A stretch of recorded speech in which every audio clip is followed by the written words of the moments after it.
이 식구 왜 이렇게 말귀를 못 알아듣는 거야? 나도 내 아버지도 그렇게 결혼을 반대했는데 네가 꼭 해야 한다고 우겨서 무기따로 서방이 아주 잘난 건 아니다만 심성이 바른 것 같아서 허락한 거야. 그런데 세상에 맙소사. 아이고 이렇게 뒤통수를 칠 줄이야. 역시 그때 무슨 수를 써서라도 떼어냈어야 했는데 반성 많이 했다. 그놈이 양의 탈을 쓴 늑대지 뭐냐? 고얀 놈. 그 뒤로 좀 어떠냐? 무기따로 서방이 여전히 딴 생각하니? 아직도 바람 피워? 마누라한테 들키고도 계속 바람을 피우면 그게 사람이더냐? 아이고 세상에 내가 어이없어서 말이 안 나온다. 무슨 소리야? 믿져야 본전. 애들을 학교에 보낸 후 멍하니 텔레비전을 보고 있는데 전화벨이 울렸다. 여보세요? 오늘 시간 있니? 응? 누구신가요? 여보세요? 어멈 아니니?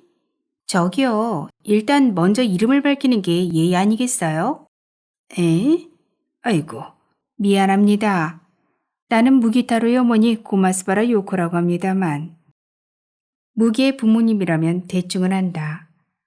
역 앞 상점가에서 전통신발점을 하고 있는데 최근에는 주말마다 집에 와서 여기저기를 들여다본다고. 내가 이런 것까지 어떻게 하느냐고? 그야 아줌마가 매일같이 문자를 보내니까. 아줌마는 집이 걱정되는지 시도 때도 없이 문자를 보내 상황을 체크한다. 하기야, 나를 못 믿는 것도 무리는 아니지만.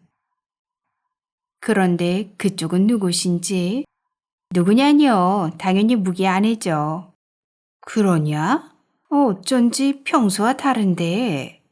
하지만 우리 며느리 이시코의 목소리가 맞구나. 얘야, 이쪽으로 좀 오지 않을래? 매년 가을이 되면 사과를 나눠준다고 했는데 사과를 가져가라는 건가? 알았어요. 지금 갈게요. 이쪽으로 오는 것보다는 내가 그쪽으로 가는 편이 마음 편하다. 지금 집안이 엉망진창인데다가 무기의 본가가 어떤 집인지도 궁금하거든. 난 어릴 때부터 친구가 없어서 남의 집을 가본 적이 없단 말이지. 무기 본가가 어디인지는 아줌마한테 들어서 안다. 사과를 가져오려면 자전거로 가는 편이 낫겠어. 현관 밖에 나가자 싸늘한 초겨울바람이 불었다. 옷깃을 단단히 여미고 자전거에 올라탔다. 상점가 초입에 있는 야구기 점원이 바쁘게 일용품을 늘어놓고 있었다.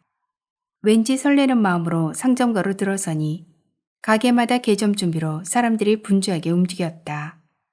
날이 갈수록 상점가에 손님이 준다고 걱정하는 것과 반대로 프랜차이즈 카페와 햄버거 가게에는 손님들로 가득했다.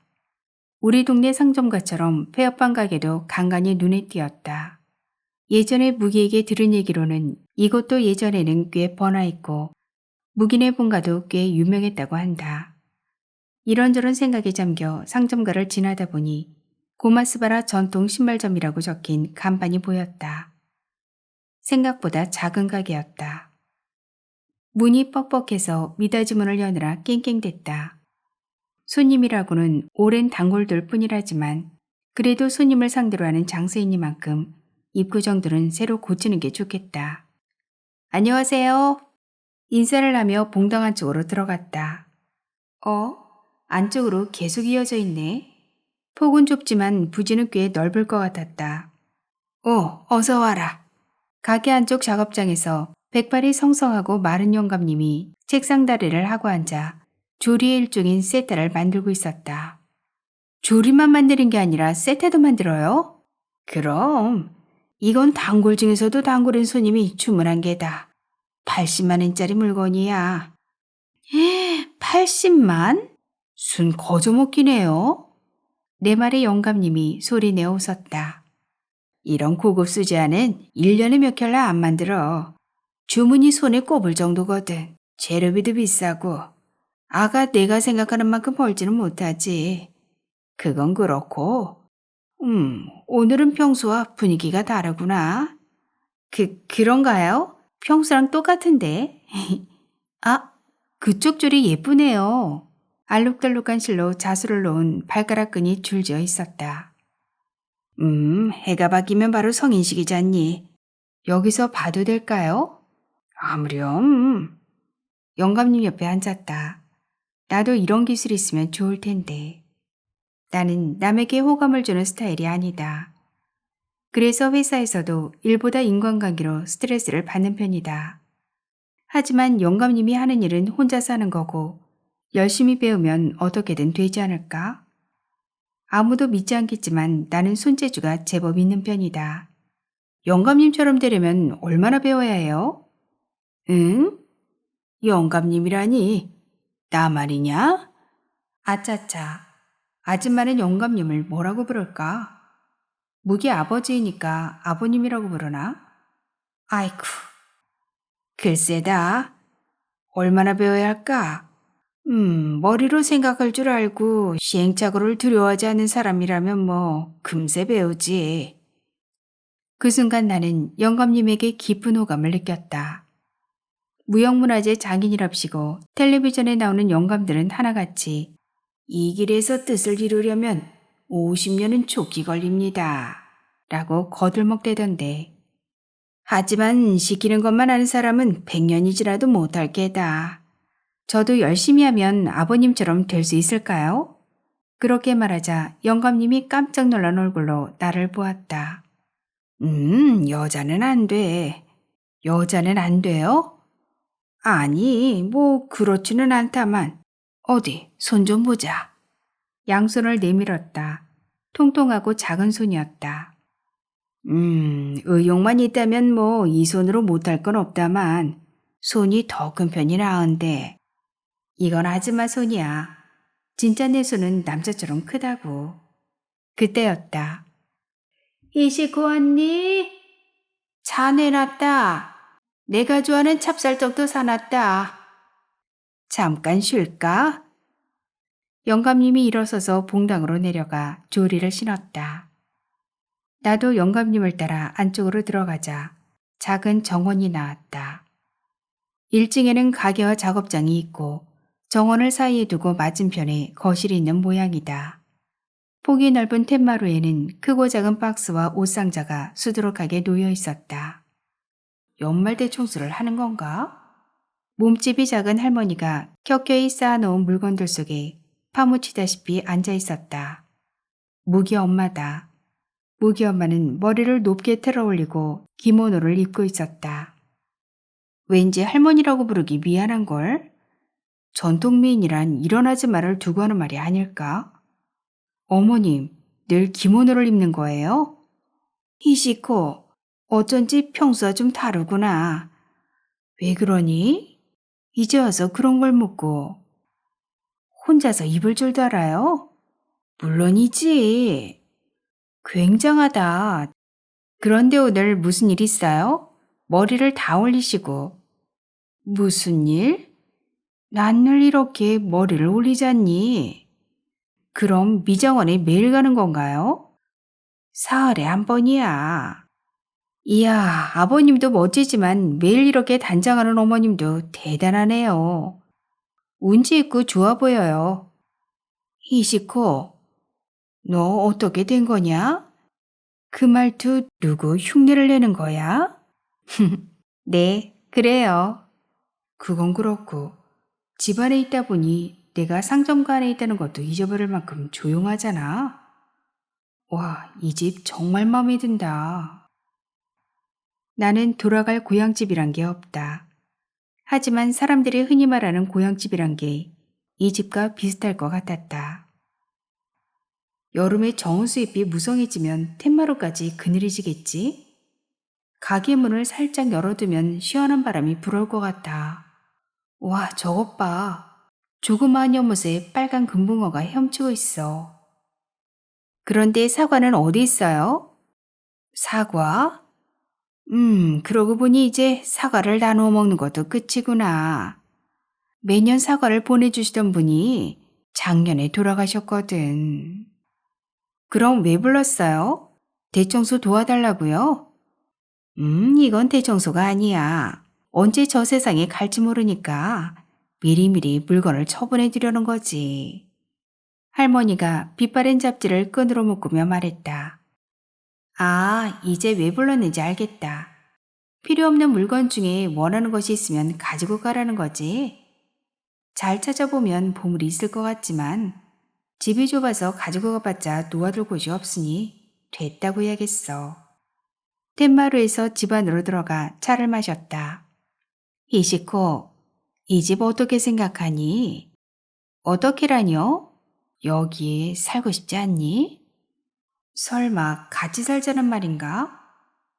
이건 아줌마한테 물어봐야 할 문제지만, 보통 며느리들은 시부모들과 같이 살기 싫어하지 않나? 2층에는 방이 몇 개나 있어요? 다담이 6장짜리 방이 3개야. 잊어버렸니? 노인들이서 살기에는 넓을지 몰라도 두 세대가 같이 살기에는 좀 좁을 것 같다. 애들도 어리다고는 할 수 없는 나이니까. 요즘 사람은 이런 구식집을 안 좋아하겠지? 난 이런 집 엄청 좋아하는데 따스함이 배어있어서 마음도 차분해지고 하지만 같이 사는 문제는 마음대로 결정할 수가 없어. 같이 사는 건 아니다. 같이 사는 건 내가 피곤해서 싫어. 실은 집을 바꾸는 게 어떨까 해서 우리가 너희 아파트에서 살아보려고. 노부부 둘이서 살기에는 딱 적당한 크기지 않니? 그렇죠, 여보. 에이, 난 아직 일을 그만두기 싫다만. 어머나, 여보. 아직도 결단을 못 내렸어요. 우리 그렇게 하기로 했잖아요. 벌써 몇 주나 생각하고 생각한 끝에 결정했고요. 아이고, 앞으로 느긋하게 온천 여행이나 다니면서 노후 생활을 즐기자고요. 이 집에 살면 때때로 정원 손질도 해야 하고 상점과 인간관계니 골치가 좀 아파요. 이제 나도 쾌적한 아파트에서 살아보고 싶어요. 히시코, 좋은 생각 있지? 가게와 작업장을 이어서 거실로 만들면 제법 넓게 쓸 수 있을 게다. 이봐, 여기 작업장까지 없애려고? 당신도 참, 이제 그만 미련을 버리세요. 아파트는 콘크리트로 만든 성냥갑이잖아. 아무래도 난 마음에 안 들어. 여보, 그런 말씀 말아요. 벌써 몇 번이나 보러 갔잖아요. 가서 직접 확인했잖아요. 아, 그래서 매주 집에 왔구나. 그런 줄도 모르고 주말마다 영감님이랑 할머니가 집에 온다고 짜증을 내다니.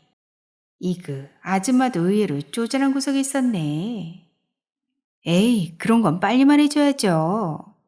그게 가볍게 제안하기 어려운 문제라서 말이다. 우린 아파트에서 살아본 적이 없지 않니? 일단 찬찬히 살펴보고 나서 검토하기로 했거든. 그건 그래요. 히시코, 내 생각은 어떠니? 내 멋대로 대답할 수가 없다. 그러니까 병원에 가서 무기랑 상의해 볼게요. 무기 따로 하고 상의할 필요 없어. 아내가 좋다고 하면 그만이지. 남편은 늘 아내 편이어야 하니까. 그게 원만한 가정을 지키는 비결이거든. 지금 집이 워낙 좁아서 어쨌든 여기서 살면 아이들도 좋아하겠어요. 그렇지? 할머니가 방긋 웃으며 고개를 끄덕였다. 하지만 아버님이 일을 계속하고 싶어 하는데 어머님, 아버님이 일을 계속하는 게 좋지 않을까요? 아가, 말 한 번 잘했다. 아유, 당신도 참. 가뭄에 콩나듯이 주문이 들어오지만 아예 없는 건 아니거든. 내 실력을 인정해주는 손님이 아직 남아있다고. 맞아요. 그만두기 아까워요. 이야, 아가 너랑 이렇게 이야기가 잘 통할 줄은 몰랐구나. 영감님이 차를 홀짝였다. 토요일 오후였다. 요즘 들어 추운 날이 이어지고 있다. 아이들이 보고 싶지만 호심이의 모습으로는 만나러 갈 수 없다. 물론 지사도 만날 수 없다.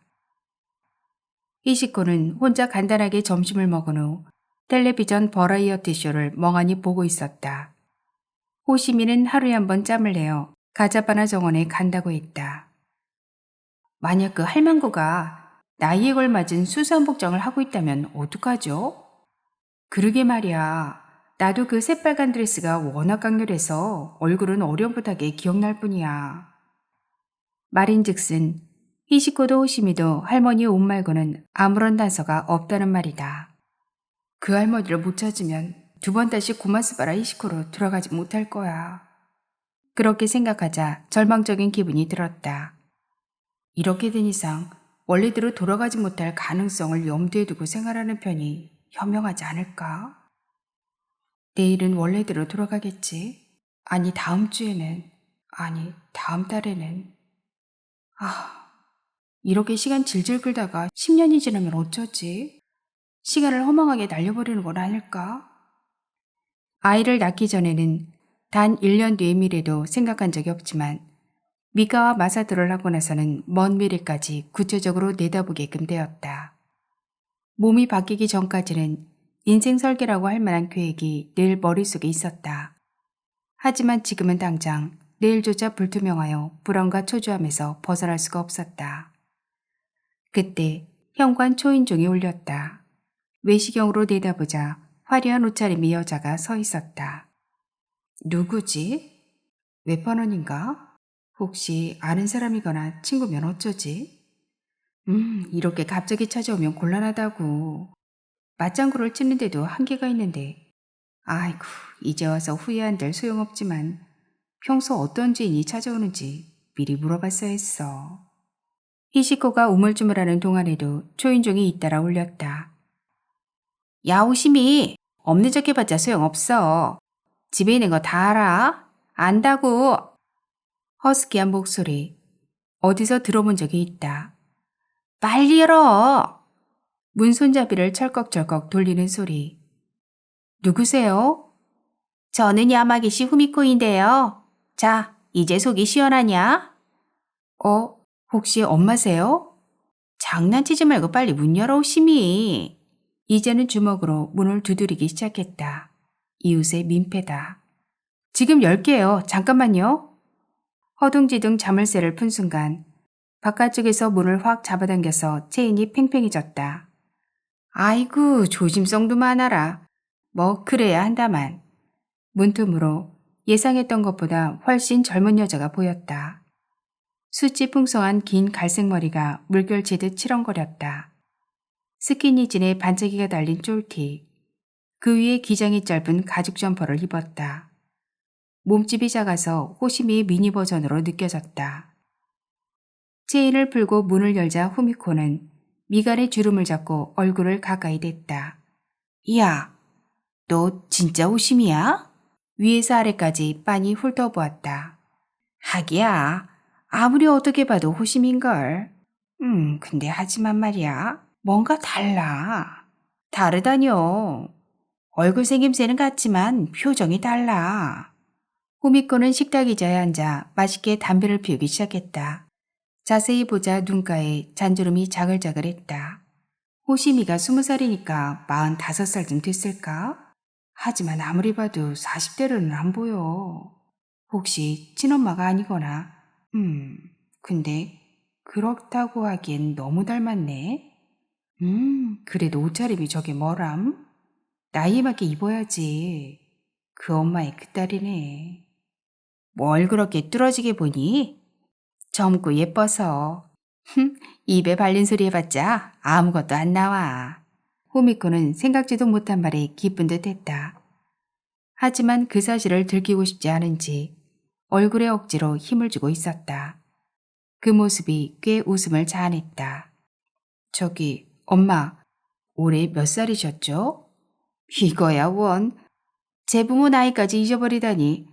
아유, 알려주고 싶진 않지만 내년이면 40입니다. 그렇다면 39살? 나랑 동갑이잖아. 묘한 친근감이 솟아났다. 그와 동시에 만일 자신이라면 아무리 형편이 어려워도 딸에게 돈을 달라고 하지 않을 거란 생각도 들었다. 혹여 몸이 안 좋은 건가? 몹쓸병에 걸린 건 아니겠지. 엄마, 건강하시죠? 오늘도 건강해. 그럼. 아유, 담배가 맛있다. 그렇게 말하며 후미코는 담배를 깊이 빨아들였다. 그럼 왜 돈이 없어요? 일을 안 하세요? 야, 네가 언제부터 돈을 벌었다고 그딴 소리를 해? 잠자코 돈이나 내놔? 후미코가 팔을 들어 올렸다가 내리며 때리는 신용을 했다. 잠깐만요. 20살이나 먹은 딸에게 손찌검이라뇨. 아이고, 진짜 듣기 거북하네. 너 말이야. 아까부터 그 말도 그만두지 못해? 평소 같으면 때리는 신용만 해도 눈물을 글썽이던 것이. 정말? 어린 시절 부모의 사랑이 부족했던 사람은 성인이 되어서도 애정결핍이 되기 십상이다. 대학 다닐 때 유아교육 수업에서 들은 얘기다.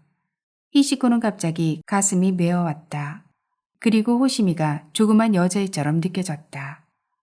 어쩌면 호시미는 어머니의 사랑을 그리워하고 있을지도 몰라. 엄마, 커피랑 홍차 중에 뭐 마실래?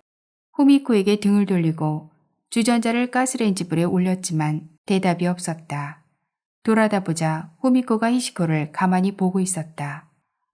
역시 너 변했어. 마실 것을 대접하겠다니. 처음 있는 일이잖아. 어느 집안의 장손이라도 물었어? 호시미가 회사 상사와 불륜을 저지르고 있다는 사실까지는 모르는 모양이다. 그건 그렇고 보면 볼수록 나와는 인연이 없을 만한 사람이다. 초등학교, 중학교, 고등학교를 다니는 동안 같은 반이 되었다고 해도 절대 친해지지 않았을 것 같은 느낌. 저기 엄마, 시간이 좀 이르지만 한잔 할래? 이왕 이렇게 된 김에 호시미 엄마의 속내를 알아봐야겠다. 나 술? 낮에 술 마시는 거 네가 제일 싫어하는 거잖아. 가끔은 한숨 돌릴 필요도 있지. 히치코는 냉장고에서 캔맥주를 꺼내 후미코에게 내밀었다. 후미코는 아무 말 없이 맥주캔을 따서 입에 댔다. 맥주를 한 모금 삼키고 나자 표정이 약간 누그러진 것처럼 보였다. 안주 좀 만들게. 히시코는 냉장고 문을 열어 오이와 당근을 꺼내 가지런히 썬 후 유자 된장과 마요네즈를 섞어서 만든 소스를 곁들여 테이블에 내놓았다. 냉동만두도 전자레인지에 돌렸다. 청소 잘 해놨네. 후미코가 감탄하듯이 말하며 부엌을 둘러보았다. 그리고 너 자세도 좋아졌구나. 어쩐지 당당해 보여. 히시코가 완성된 찐만두와 간장을 후미코 앞에 놓았다. 넌 분명 좋은 엄마가 될 거야. 그렇게. 후미코가 느닷없이 목맨 소리로 말했다. 마구잡이로 키웠는데 이렇게 어른이 되다니. 고마워. 매정한 듯이 보여도 마음속 깊은 곳에는 어머니로서의 정이 남아있는 모양이었다. 저기, 아빠는 어떤 사람이었어? 큰맘 먹고 물어보았다. 히시코는 호시미에 관해서는 뭐든지 알아둬야 할 것 같았다. 앞으로 몸이 영영 원래대로 돌아가지 않을 가능성도 있으니까. 뭐야, 왜 갑자기 사람 마음을 들쑤시니? 조금만이라도 좋으니까 가르쳐줘. 후미코는 술이 센 편이 아닌가 봐. 맥주 한 캔에 벌써 얼굴이 빨개졌네. 아빠가 교통사고로 죽은 건 기억나? 그때는 고작 3살이었어. 아니. 히시코는 의자 등받이에 걸어둔 가방에 슬며시 손을 집어넣어 녹음기 스위치를 눌렀다. 언젠가 호시미에게 들려줄 날이 올지도 모른다. 친구 지사에게 말하면 어이없어 할 테지만 히시코는 날이 갈수록 호시미에게 마음이 쓰였다. 미카와 나이가 5살밖에 차이 나지 않고 홀어머니 밑에서 자라 일찍이 철이 든 면도 없잖아 있었다. 또래와 비교해봐도 호시미는 훨씬 여리고 솔직하고 순수했다. 지사가 말한 대로 남편과 바람난 간사하고 대바라진 아이가 아니었다. 과연 호시미에게 죄가 있을까? 네 아빠는 호쿠리쿠에 있는 작은 촌동네 출신이야. 대대로 촌장을 맡아온 집안의 외동아들이었지. 엄마는 거기에 가본 적 있어? 딱 한 번. 눈이 많이 오는 곳이겠다. 난 한여름에 가서 잘 몰라. 내가 태어나기 전에? 넌 내 뱃속에 있었어. 참 예쁜 마을이었어. 후미코의 눈에 먼 옛날을 추억하는 눈빛이 깃들었다. 너희 아빠 고향집은 비단잉어 장사를 했거든. 그래서 화로주에 각양각색의 잉어가 들어있었어. 빨갛고 하얗고 온몸이 금색인 것도 있었고 검정색과 흰색이 섞인 멋진 잉어도 힘차게 헤엄치고 있었지. 밭에서 막 따온 수박을 시원하게 먹으려고 우물물에 담가두기도 했어. 마을 모습이 머릿속에 떠올랐다. 산빛 아래는 계단식 논이 많았지. 여기처럼 네모반 듯하게 정리를 한 논이 아니라 동글동글하니 귀여운 논이었어. 녹색으로 물든 경치가 저 멀리까지 뻗어 있었지. 나도 가보고 싶다. 다음에 나도 데려가. 싫어. 그 심술궂은 할망구는 아이고 2번 다시 만나고 싶지 않다고. 어?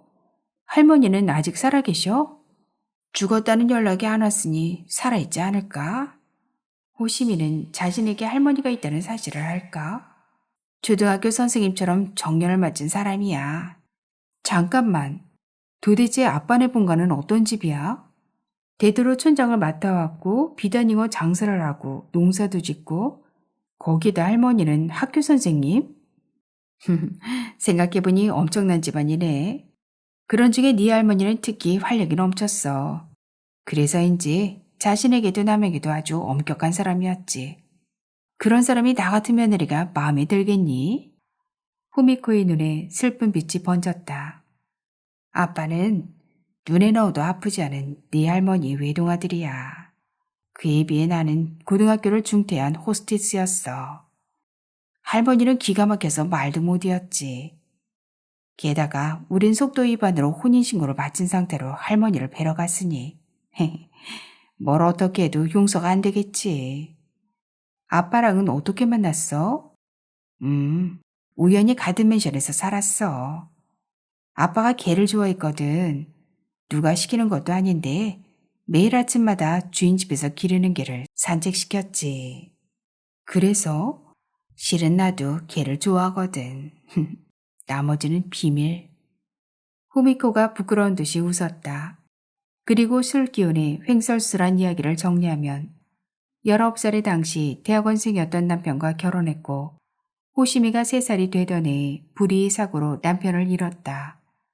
돌아갈 친정이 없던 후미코는 시댁으로 들어오라는 시어머니의 제안을 거절하고 호시미와 단둘이 살게 되었다. 그 알망구 입으로만 친절할 뿐 실제로는 나를 미워하는 게 빤히다 보였다고. 선생이라고 어찌나 잔소리가 심하든지 아유 아무튼 영 껄끄러웠어.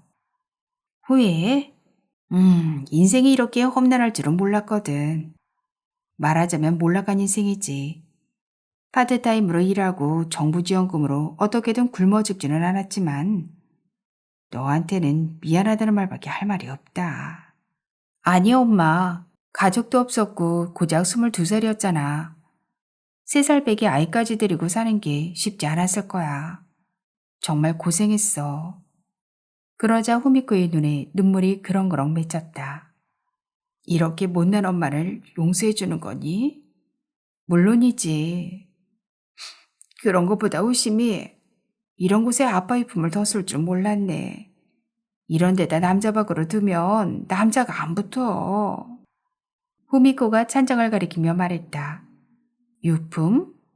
아, 저건 남편을 위해 준비한 바꾼기가 아니었구나. 히시코는 지하철을 타고 병원으로 향하고 있었다. 일요일 오후라 지하철은 한산했다. 맞은편에 앉은 부부는 60살이 좀 넘었을까? 아내가 여행사 팸플릿을 가리키며 후후후 웃자 남편은 안경을 밀어올리고 아내가 가리킨 부분을 유심히 들여다보더니 하하하 웃었다. 둘 다 눈가에 잔주름이 잡혔지만 피부에 윤기가 흐르는 것이 건강해 보였다. 완전히 노년에 들어서기까지는 아직 여유가 있어 보였다. 요즘은 미술관이나 영화관에 가보면 친구처럼 보이는 노년 부부가 자주 눈에 띈다. 히시코도 얼마 전까지는 편안하고 즐거운 노후를 꿈꿨다. 아이들이 독립한 후에 남편과 함께 여행을 다닐 생각이었다. 아주 사소한 꿈이었다. 아니 꿈이라는 말은 너무 거창하다. 단순한 예정이라는 편이 나을 것 같다. 그런데 그 예정이 사라지고 말았다. 히시코는 몸이 원래대로 돌아간다고 해도 남편과 함께 살 자신이 없었다. 난 아무 자격도 기술도 없는데 이혼하고 나서 어떻게 먹고 살아야 할까?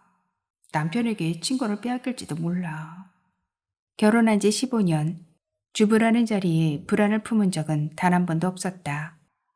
그 자리가 남편의 사랑이라는 불안정한 단서가 있어야 성립된다는 사실을 몰랐기 때문이다. 10대 때부터 결혼을 인생의 목표로 여긴 히시코는 성적도 반에서 중간 정도면 충분하다고 생각했다. 내면을 닦는 노력도 중요하게 생각하지 않았다. 평범하게 살아가면 그만이라고 생각했다. 그래서 아이들이 커서 자신만의 시간이 생겼는데도 눈앞의 일상을 살아내는 데에만 정신을 팔았다. 주부라는 위치가 이렇게 간단하게 흔들리는 것인 줄 알았다면 고등학생 때부터, 아니 중학생 때부터 인생의 기반을 다졌을 것이다. 여차할 때 혼자 먹고 살 수 있도록 직업을 얻을 수 있는 능력을 키워야 했다. 그래, 100세 시대라고 하잖아. 앞으로 60년이나 남았으니까. 아니, 그럴 틈은 없었다. 히시코는 매일 눈이 빙글빙글 돌아갈 만큼 바빴다. 결코 게으름을 부린 게 아니었다. 하지만 인생이 상상 이상으로 혹독하다는 사실을 깨달은 지금 그런 말들은 핑계에 지나지 않는다. 돈, 경쟁력이 있어야 해. 그러려면 취직에 유리한 자격증을 딸 수 있는 전문학교에 다녀야 할 것 같은데 학교에 다니려면 돈이 필요하잖아. 그래, 몸이 원래대로 돌아가서 이혼을 하게 되면 일단 학비를 모으는 데부터 시작해야겠어. 아, 그러기엔 시간이 너무 많이 걸려. 학비가 모일 리 없다. 파트타임으로 받는 월급으로 두 아이를 키울 수 있을지도 미지수다. 그 쥐꼬리만한 월급으로 내 학비는커녕 아이들의 학비조차 마련할 길이 막막하다. 역시 일단 돈이 없으면 아무것도 마음대로 안 돼. 차라리 호심이로 살아가는 편이. 히시코는 그런 생각을 하는 자신에게 깜짝 놀랐다. 히시코는 전철에서 내려 무거운 걸음걸이로 남편이 입원한 병원으로 향했다. 정면 자동문 앞에서 심호흡했다. 오늘이야말로 남편의 본 모습을 볼 수 있다. 아내와 애인이 동시에 병문안을 왔을 때 남편은 도대체 어떤 반응을 보일까? 병원으로 들어가자 소독약 냄새가 코를 찔렀다. 넓은 로비에 검정색 소파가 몇 줄이나 줄지어 놓여 있었고 약을 받으려는 환자들이 번호가 표시된 전광판을 보고 있었다. 히시코는 그 한쪽 구석에 조용히 앉았다. 여자인 히시코는 이해할 수 없지만 보통 남편들은 아내에게 버림받는 것을 두려워한다고 들었다. 만일 그게 사실이라면 히시코 앞에서는 호시미를 매정하게 대하지 않을까? 추궁해도 분명 끝까지 딱 잡아댈 것이다. 남자란 신기한 존재다. 하긴 벌이가 있으니까 따로 좋아하는 여자가 생기면 가정을 버리고 자유로이 살아갈 수도 있겠지. 히시코는 언젠가 남편이 끈덕지게 달라붙어서 거절할 수 없다고 한 호시미의 말을 떠올렸다. 그러면서 집에 남편의 칫솔까지 준비해 두었다. 만일 남편이 호시미 앞에서 이런 여자 몰라. 나랑 관계없어. 이렇게 말하면 어떻게 될까? 히시코는 남편에게 버림받을 호시미가 걱정되었다. 더불어 히시코 자신이 남편에게 느낄 배신감도 생각했다. 결국 남편은 두 여자 모두 모독하게 되는 거다. 너희 남편은 그 여자 앞에서 너를 고를 거야. 그냥 그걸로 만족해. 히시코는 친구 지사가 한 말을 떠올렸다. 절대로 헤어지면 안 돼. 결혼이란 먹고 살기 위한 수단에 불과하다고. 그냥 그렇게 받아들여. 스티슨 경험이 반영된 지사의 목소리에 망설임은 없었다. 하지만 히시코는 몇 번을 생각해도 도저히 그럴 수는 없다. 지사 본인이 그러지 못했던 것처럼. 나도 이혼을 하고 나면 후회하겠지. 약속 시간이 한참 지났는데도 호시미가 좀처럼 오지 않았다. 초조한 마음에 병원 로비에 있는 시계를 몇 번이나 쳐다봤다. 히시코는 호시미를 더 기다리지 못하고 남편 병실로 올라갔다. 문을 열자 바로 남편 침대가 있었다. 병실에는 남편밖에 없었다. 맞은편 침대에는 입원한 환자가 없었고 창가 두 침대는 비어 있었다. 야마기 씨였구나. 천장에서 늘어뜨린 줄로 한쪽 다리를 고정한 남편이 고개를 이쪽으로 돌리고 기쁜 듯이 말했다. 안녕하세요. 호심이 집에 어슬렁어슬렁 나타난 그날 밤 이후 남편의 얼굴을 처음으로 보았다. 회사를 그만두는 게 아닌가 싶어서 걱정했어. 내가 회사를 그만둬요? 왜요? 그날 밤 날 집에서 쫓아냈잖아. 설마 불륜을 끝낼 때는 여자가 회사를 그만두는 게 당연하다는 말이야? 아무리 계약직 사원이라고 해도 그렇지. 요즘 취직하기가 얼마나 힘든데. 불륜 정도로 회사를 그만두면 나만 손해라고. 남편이 권하는 대로 둥근 의자에 앉았다. 늘 집에서 보던 익숙한 표정과는 다른 표정을 짓고 있었다. 어린 미카와 마사토를 안아줬을 때의 자유로움이 느껴지는 미소였다. 이런 표정으로 히시코를 보아준 적은 한 번도 없다고 생각하자 히시코는 슬픔과 분노가 한꺼번에 밀려왔다. 냉정해져야 해. 오늘은 꼭 물어봐야 할 것이 있으니까. 하지만 호심이인 척 연기할수록 히시코는 얼굴이 굳어졌다. 태어나면 또 갈게. 남편의 말이 히시코의 가슴을 후벼 팠다. 눈 한쪽에 시큰한 감각이 몰려왔다. 전부터 묻고 싶었는데 내 어디가 좋아요? 알고 싶지만 알고 싶지 않은, 물어보고 싶지만 물어보고 싶지 않은 그런 복잡한 심경은 지금도 변함없다. 하지만 오늘은 진실을 할 각오를 하고 왔다. 진실을 모르면 새 출발을 할 결심이 서지 않는다. 어디를 좋아하느냐고? 그건 대답하기 힘든데. 부끄러운 걸까? 쓴웃음을 지은 것처럼 보이는데. 구체적으로 말해봐요. 글쎄. 미안하지만 실은 별로 안 좋아해. 예? 솔직히 말해 지쳤어. 내가 그렇게 열심히 노력하는데 늘 실망하게 돼. 남편이 적극적이라던 호심이 이야기는 진짜였다. 젊은 여자에게 적극적으로 대시하는 남편의 모습을 상상조차 할 수 없었던 나는 얼마나 어수룩한 인간이란 말인가. 결혼 전에 남편은 별로 안 좋아해라는 거짓말로 여자를 안달하게 만들어 사랑의 줄다리기를 즐기는 약삭빠른 남자가 아니었다. 15년이라는 세월이 흐르는 동안 남편은 안개가 쓰러지듯 순박함을 잃고 징그러운 중년 남자로 변하고만 모양이다. 이런 걸 세상에서는 때가 묻었다고 부르는 걸까? 어쩌면 처음부터 내가 터무니없이 자만했는지도 모르지. 자만했다니? 호심이가 자기한테 홀딱 반했다고 생각한 걸까? 그렇다면 호심이가 여우과인가? 하지만 내가 아는 호심이는 밀당 따위는 하지 않는 사람인데 혹시 남자 앞에서는 태도가 싹 바뀌는 걸까? 하나 더 물어봐도 될까요? 과장님 부인은 성격이 어때요? 우리 마누라 성격? 어디 보자. 그렇지. 성실하고 무슨 일이든 똑부러지게 하는 편이야. 그래서 집안일도 아이들도 마음 놓고 맡길 수 있지. 요컨대 신뢰할 만한 사람이야. 어머, 애인 눈앞에서 아내를 당당하게 칭찬하다니. 치, 질투심을 불러일으키기 위해 머리를 쓰는 걸까? 그럼 부인의 단점은? 글쎄, 굳이 말하자면, 툭 하면 무리하지 말라고 말하는 점? 그게 왜 단점이에요? 남편의 건강을 걱정해서 하는 소리 같은데? 그건 나도 알아. 과장님을 생각해서 하는 소리잖아요. 그러니까 그건 안다니까. 그럼 요즘 같은 세상에 무리하지 않고 가족들 생계를 책임질 수 있을 것 같아? 말없이 보고 있자 동의한 것으로 여긴 남편이 말을 이었다. 그렇지. 같이 일해보니까 알겠지. 하지만 우리 마누라처럼 집에만 있다 보면 세상이 얼마나 험한지 상상도 못해. 하지만 상관없어. 같이 직장에 다니는 게 아니니까. 아무리 부부라고 해도 이해 못하는 게 당연해. 하는 수 없어. 남편이 쓸쓸한 듯이 웃었다. 부인에게 바깥 이야기를 더해주면 되잖아요. 이야기해봤자 걱정만 시킬 뿐이야. 부부라고 하나부터 열까지 다 알아야 할 필요는 없잖아.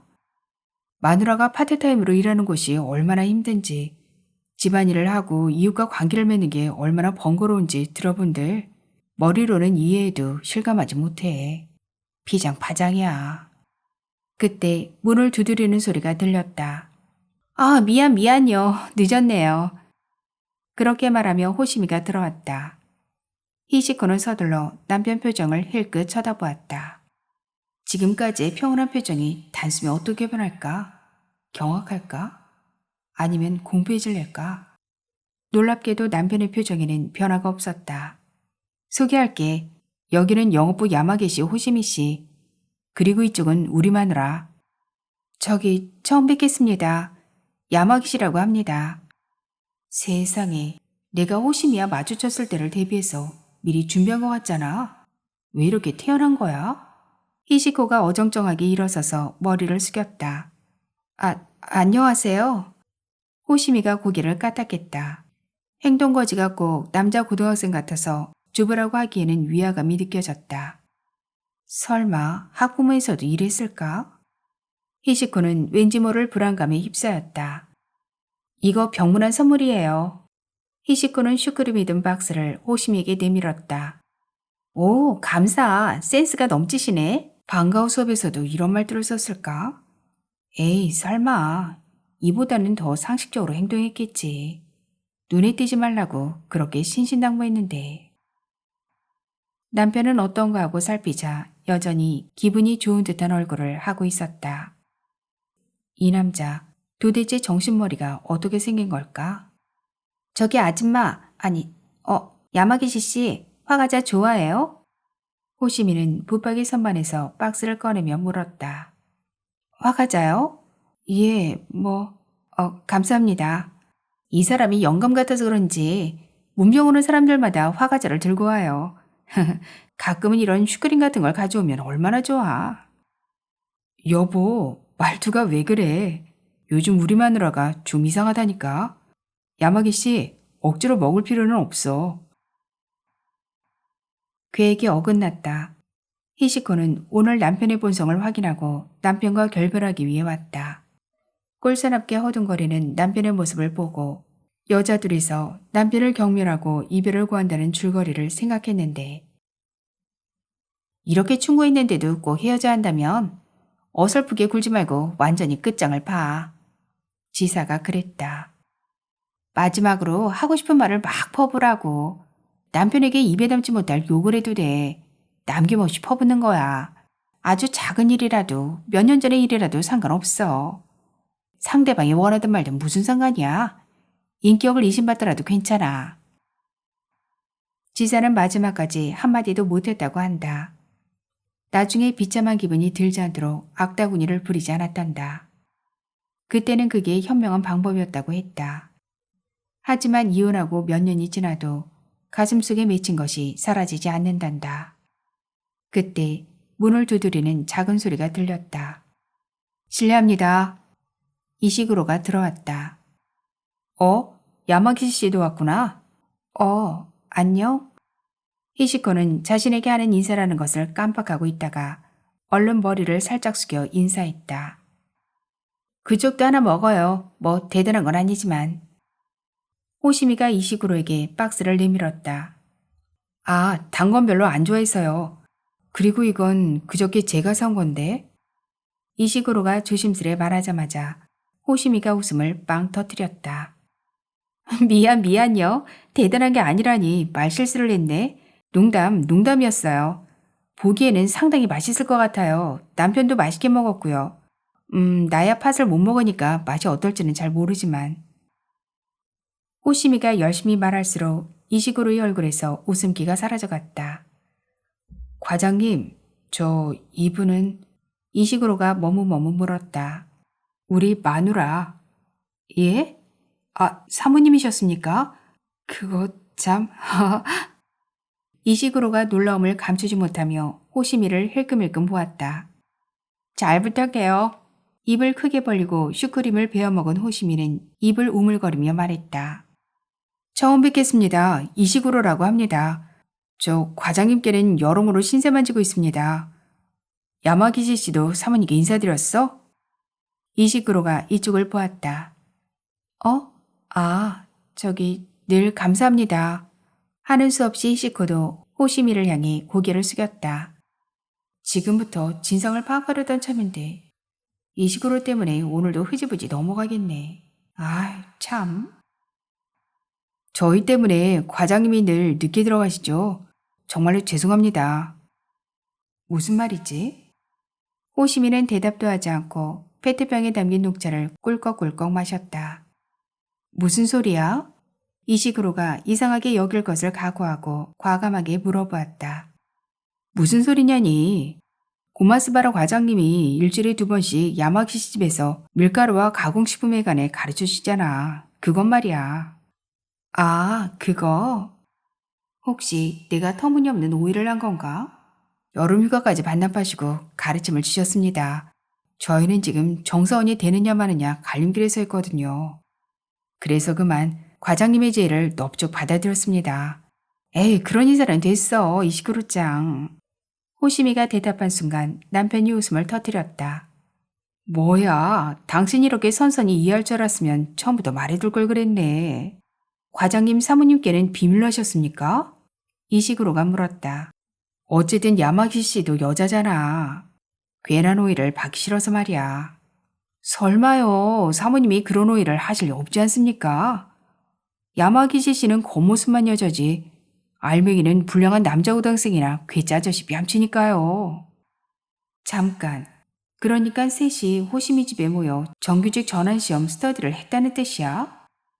이시그로가 요리를 잘해서 난들 포식하는 걸 여보. 이시그로는 멕시코에서 요리사로 일한 적도 있대. 야마기시 씨가 요리의 젬병이라 제가 셋이서 먹을 저녁밥을 만들고는 했죠. 그렇다면 그 냉장고 속의 식재료는 무심코 입 밖에 내고 말았다. 아, 그거 남은 건 야마기시 씨 마음대로 해. 그런데 전자레인지에 돌려서 바로 먹을 수 있는 게 있던가? 그렇게 말하며 이시그로가 고개를 갸웃거렸다. 그때 병실 문을 두드리는 소리가 들렸다. 문병 왔어. 유키 부장이 과일 바구니를 들고 들어왔다. 부장님, 일부러 와주시다니 정말 감사합니다. 남편은 황송해하는 태도로 고개를 숙였다. 아무래도 두 사람이 동기로는 보이지 않았다. 이쪽이 고마스바라의 부인? 감사. 그렇게 말하며 호시미가 고개를 내밀었다. 여보, 도대체 왜 그래? 그렇게 말하면 실례잖아. 부장님, 죄송합니다. 평소에는 이렇지 않은데. 뭘 그런 걸 신경 쓰고 그래. 고마스바라도 나한테 격실 차릴 필요 없어. 우리 동기잖아. 아이고, 무슨 말씀을. 유키 부장님은 일처리도 깔끔하고 냉정한 판단력까지. 저 같은 건 발끝에도 못 미칩니다. 뭐야? 너무 비행기를 태우는데. 고마스바라도 대단해. 늘 감탄하고 있다고. 요즘 같은 세상에 이렇게까지 부하 직원을 챙기는 상사가 어디에 있어? 여간에서는 보기 힘들지. 유키 부장은 이시그로와 히시코를 보며 눈으로 동의를 구했다. 연공 서열이 무너지고 실력 우선주의가 되었으니까요. 남편이 말했다. 부하 직원한테 초월당하기 싫어서 위에서 일을 가르쳐주지 않으면 회사로서는 크게 마이너스야. 저는 정말로 고맙게 생각하고 있습니다. 개인 시간을 내면서까지 부하 직원을 챙겨주시는 분은 고마스바라 과장뿐인걸요. 이시그로가 끼어들었다. 야마기시와 이시그로는 어려서부터 마음고생을 많이 한 사람들이라서요. 어떻게든 잘해주고 싶다는 마음이 앞서서. 고마스바라는 참 한결같다니까. 그래서 늘 꽝을 뽑는 거지만. 그래, 남편은 사람이 너무 좋아서 탈이야. 역시 남편은 존경할 만한 사람이었어. 그런데 이시그로, 아버님은 잘 계시지? 한번 뵙고 싶은데. 유키 부장의 눈을 채뜨고 이시그로를 보았다. 그런 일이라면 제가 아니라 아버지 비서를 통하시는 편이 나을 것 같은데요. 어차피 집에서 저는 눈에까지 가던 존재니까요. 안 그래. 부모님 눈에 막내는 늘 귀여운 법이거든. 하지만 자네 말대로 비서와 이야기를 해보는 게 나을 수도 있겠네. 연락처를 좀 가르쳐 주겠어? 물론이죠. 전화번호는 나중에 메일로 보내겠습니다. 정말? 고마워. 유키 부장은 이시그로의 대답이 만족스러운 듯한 웃음을 지었다. 국회의원의 힘을 빌리고 싶은 일이 있는 모양이다. 남편과 달리 수완가다. 그 후로도 유키 부장은 10분쯤 잡담을 하다가 이시그로와 함께 돌아갔다. 병실에는 남편과 히시코, 호심이 세 사람만 남았다. 어쩐지 당신이랑 야마기시 알맹이가 뒤바뀐 것처럼 보여. 남편이 갑자기 그렇게 말하는 바람에 히시코는 무심코 호시미와 눈을 맞췄다. 정말로 뒤바뀌었으면 어떻게 할 건데? 호시미가 희죽희죽 웃으며 물었다. 농담으로도 그런 소리 하지 마. 야마기 씨가 마누라라니. 어휴, 생각만 해도 섬뜩하다. 그날 밤 목욕하고 나서 주스를 마시고 있는데 전화벨이 울렸다. 여보세요? 엉? 잘 지냈냐? 기분은 좀 어떻고? 당신 누구야? 당신? 여보세요? 히시코 맞지? 히시코라니 대체 누굴 말하는 거예요? 엄마를 놀리는 거냐? 누가 들어도 우리 히시코 목소리인데.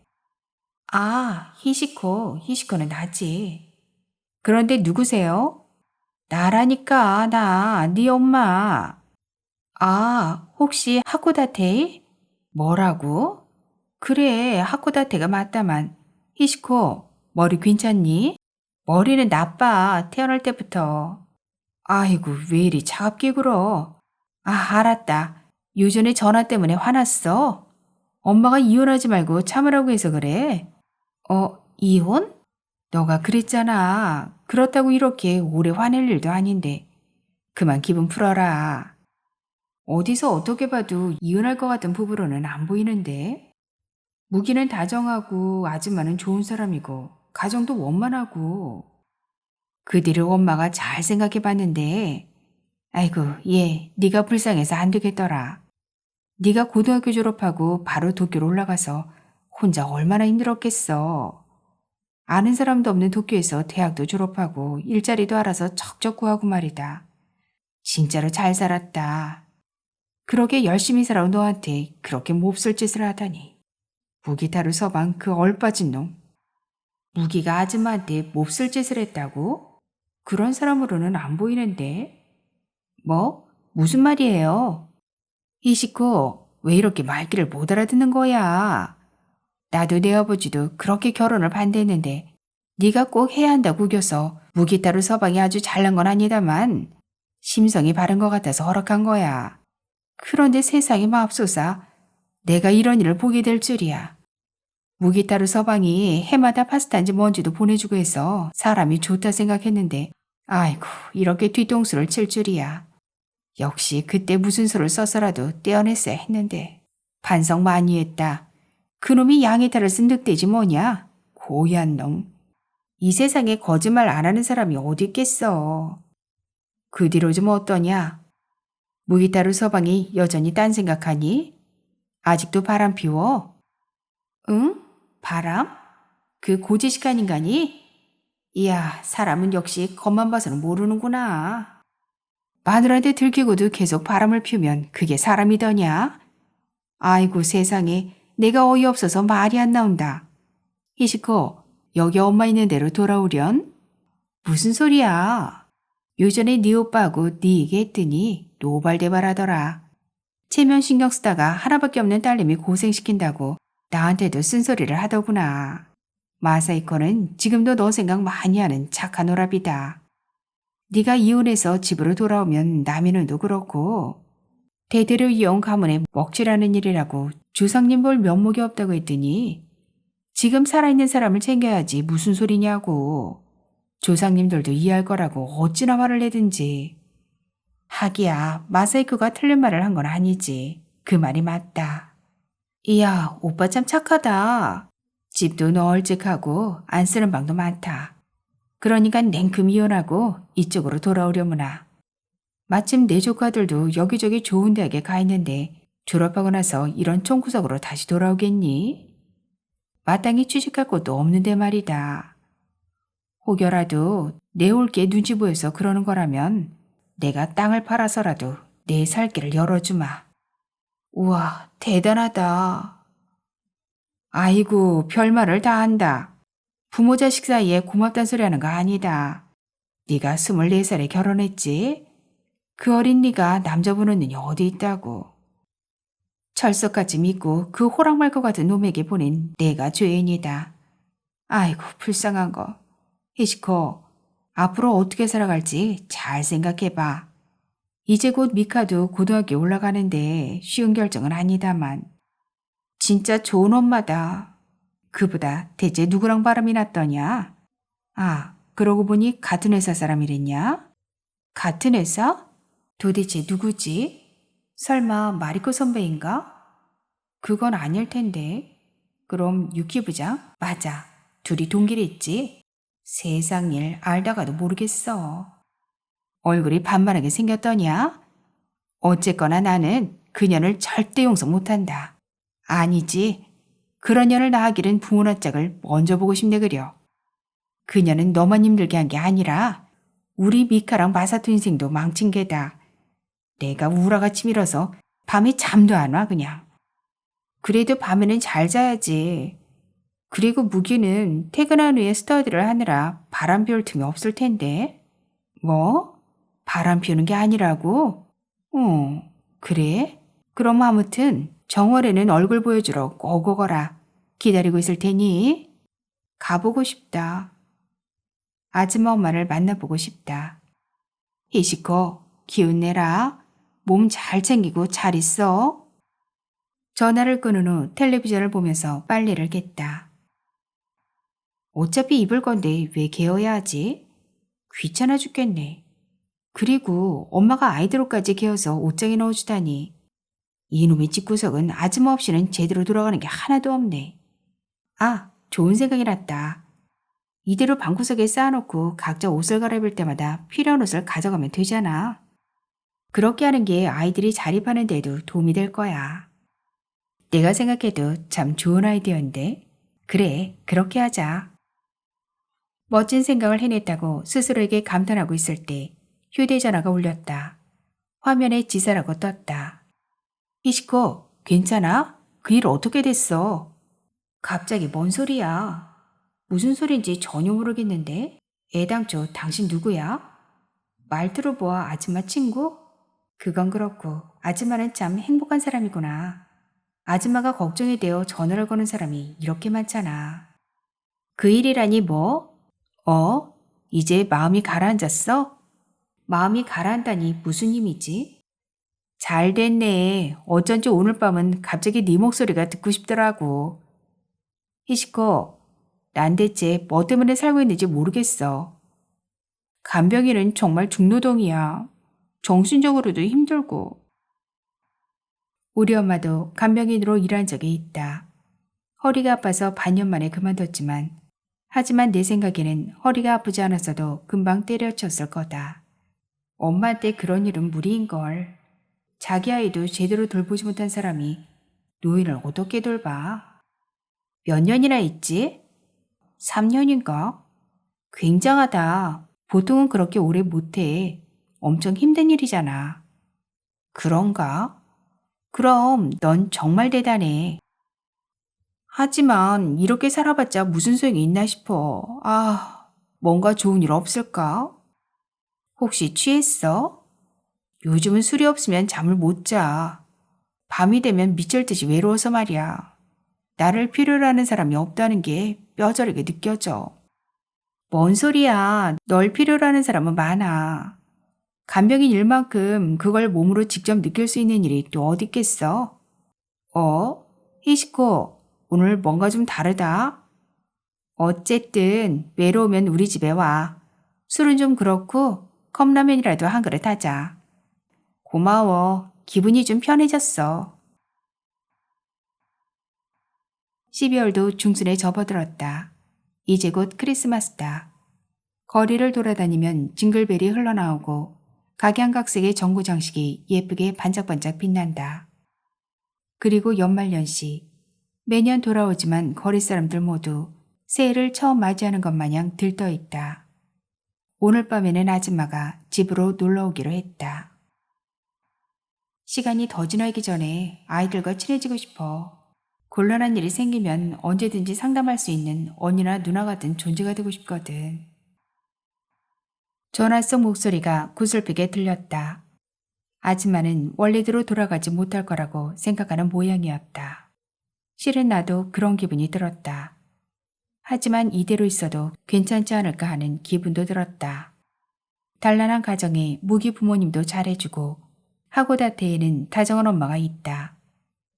원래 몸으로 돌아가봤자 또다시 외톨이가 될 뿐이다. 아줌마는 퇴근길에 과일 케이크를 선물로 사왔다. 내 얼굴을 한 아줌마는 잘 사는 집 딸처럼 보였다.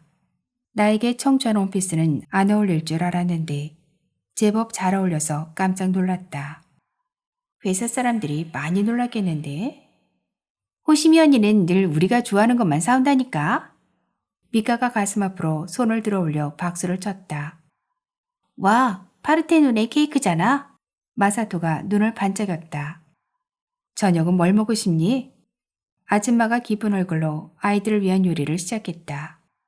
그 광경을 보고 있자니 비참했던 내 어린 시절이 떠올라 기분이 울적해졌다. 만약 내가 이렇게 따뜻한 가정에서 자랐다면 어땠을까?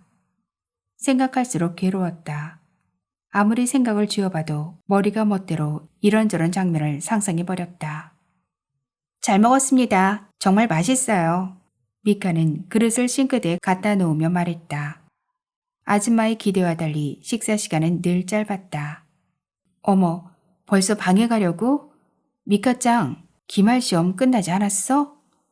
아줌마가 섭섭한 듯이 말했다. 학교 시험은 끝났는데 고등학교 입학시험 준비를 해야 하거든. 그렇게 말하고는 미카가 방으로 들어가자 아줌마가 상처 입은 듯한 표정을 지었다. 나도 숙제랑 이것저것 할 일이 있어서. 요즘 마사토는 카메라 잡지에 푹 빠져 있다. 마사토 너까지? 문을 열고 나가는 마사토의 뒷모습을 바라보며 아줌마는 쓸쓸한 듯이 한숨을 푹 내쉬었다. 호시미 덕분인가? 둘 다 몰라보게 야무러졌어. 하기야, 그렇게 쉽게 뭐든지 상담할 수 있는 언니나 누나가 될 수는 없지. 친구도 있을 테니 나 같은 건 필요 없어. 듣고 보니 맞는 소리라서 딱히 위로할 말이 떠오르지 않았다. 그런데 아줌마, 내일도 출근해야 하는데 많이 늦었어요. 이제 슬슬 돌아가는 편이 좋을 것 같은데. 돌아가면 되잖아. 돌아가면. 아줌마가 의자에서 벌떡 일어섰다. 혹시 화가 난 건가? 놀라서 아줌마 얼굴을 쳐다보자 눈에 눈물이 고여 있었다. 이런 아줌마의 모습은 본 적이 없어서 깜짝 놀랐다. 하지만 어쩐지 눈물의 의미를 알 것 같았다. 슬픔과 분노와 외로움으로 참을 수 없는 거지. 지금까지 꼭 참아왔지만 한계치에 도달한 거야. 그래서 눈물이 흐르는 거야. 분명히. 아줌마는 가방을 들고 현관으로 향했다. 아줌마, 그럼 자고 가요. 황급히 아줌마 등에 대고 말했다. 이제 여기에는 내가 있을 곳이 없어. 그렇게 말하고 아줌마는 밖으로 뛰쳐나갔다. 아줌마는 생각보다 발이 빨랐다. 원래 내가 느릿느릿한 걸 생각하면 몸이 뒤바뀌어도 타고난 운동신경은 유지되는 모양이다. 필사적으로 아줌마 뒤를 쫓아갔지만 나와 아줌마의 거리는 점점 멀어졌다. 편의점 주차장을 지나쳤을 때에야 아줌마는 달리는 걸 멈추고 걷기 시작했다. 늦은 밤도 아닌데 주차장에는 새끼 고양이 한 마리도 없었다. 외등은 전고수명이 다 되었는지 깜빡거리고 희미했다. 그때였다.